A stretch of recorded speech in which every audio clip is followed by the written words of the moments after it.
ঠিক এই সময় আমাদের কিন্তু রবি সিজন আসছে। এই সময় প্রচুর পরিমাণে আলু থেকে আরম্ভ করে শীতকালীন যত সবজি আছে সবগুলো চাষ বেড়ে যায়, এবং এটা কিন্তু সবগুলো যেহেতু হাইব্রিড, প্রচুর পরিমাণে কৃষককে কিন্তু সার দিতে হয়, এবং সেই সারগুলো আমরা ডিলার থেকে নিয়ে এসে কৃষকরা ব্যবহার করে।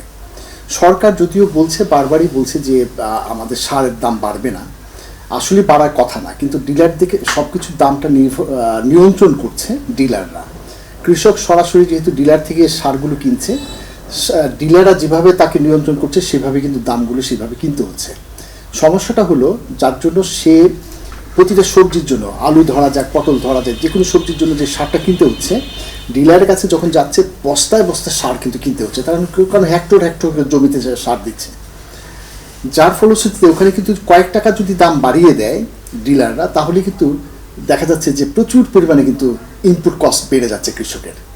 কৃষক তাতেও কিন্তু লস হতো না যদি কৃষক যদি ন্যায্য দামটা পেত। কৃষক সবসময় আতঙ্কে থাকে, যখন ফসলটা উঠবে, সব ফসল যখন একসাথে উঠবে, সব ফসলের দাম কিন্তু কমে যায়, ন্যায্য দাম পাচ্ছে না, আমার সার অথবা কীটনাশকের জন্য ইনপুট কস্টগুলো অনেক বেশি দিয়ে কিনতে হচ্ছে, যার জন্য কৃষকরা বারবারই ক্ষতিগ্রস্ত হচ্ছে।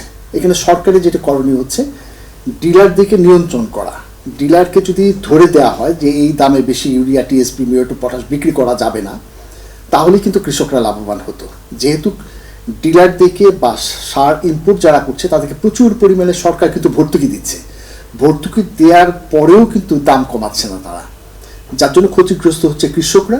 কৃষকরা ক্ষতিগ্রস্ত হওয়ার কারণেই কিন্তু আমাদের কৃষি পণ্য ইনপুট কস্টটা অনেক বেশি হয়ে যাচ্ছে, এবং সে কিন্তু বিক্রি করতে পারছে না ভালো দামে। আপনি খেয়াল করে দেখেন, ডিসেম্বর, জানুয়ারি, ফেব্রুয়ারি মাসে যখন সবগুলো ফসল আসবে, উঠে আসবে, তখন কিন্তু সব ফসলের দাম কমে যাবে, যার জন্য কৃষক কিন্তু ন্যায্য দামটা পাবে না।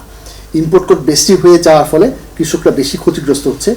সরকারের উচিত সার, কীটনাশক এগুলো যেগুলো দাম ধরা আছে সেভাবে খুব কঠোরভাবে যদি নিয়ন্ত্রণ করতে পারে, তাহলে কিন্তু কৃষকরা লাভবান হবে।